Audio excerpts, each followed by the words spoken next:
This video is going to look at the difference between North and South Korea and the challenges of reunification. After World War II, Korea regained its autonomy from Imperial Japan. On August 10, 1945, the 38th parallel was established as the dividing line between the Soviet-administered North and American-administered South.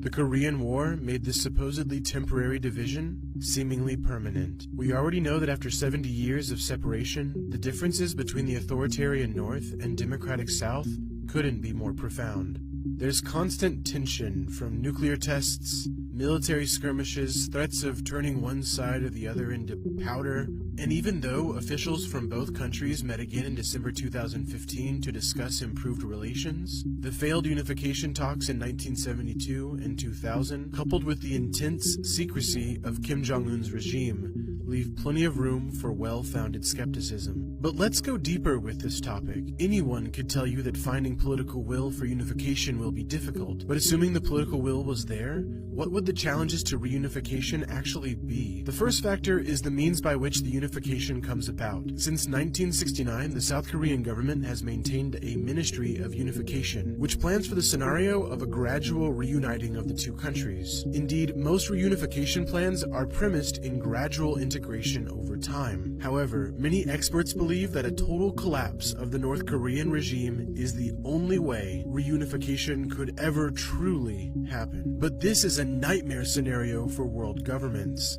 A sudden collapse of the North Korean regime would leave nuclear arms unsecured. North Korea has nuclear weapons estimated between 10 and 15 kilotons in strength. Also, North Korea experiences nearly constant famine. Collapse would lead to the evacuation of potentially millions of refugees to the south and to China. In fact, in leaked documents, the Chinese already have emergency planning for this scenario, which includes gathering North Korean refugees in camps, turning back undesirables at the border, and protecting North Korean military and political leaders from what they call foreign influence. But even if stage one after a collapse is handled orderly, there are huge obstacles to a smooth unification. First, after 7 decades of separation, the language and culture of the two Koreas has shifted dramatically. Not just democracy versus authoritarianism, the actual language. For example, though both dialects of Korean maintain similar grammar, experts estimate that up to 1/3 of words used on a daily basis have diverged, and it currently takes North Korean defectors up to 2 years to feel comfortable conversing in the South.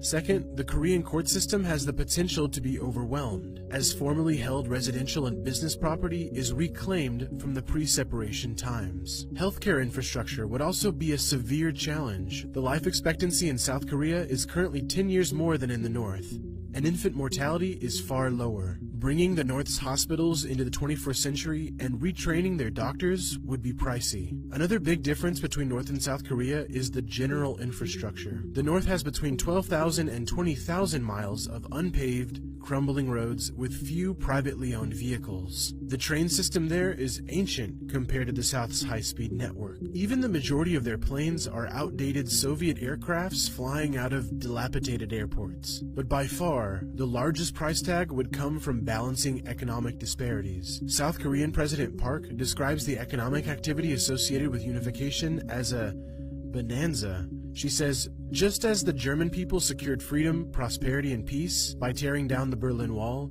we too must tear down barriers in our march towards a new future on the Korean peninsula. But according to the IMF and World Bank, South Korea is the world's 13th largest economy with per capita income of well over $34,000. Meanwhile, the average North Korean might take in about $2,000 per year, and many of those people are employed in the country's massive 1.2 million man army. The South's economy is 43 times larger than the North, and bridging that gap would not be easy. Overall cost estimates for all this, for total reunification, vary widely, from $50 billion to more than $3 trillion.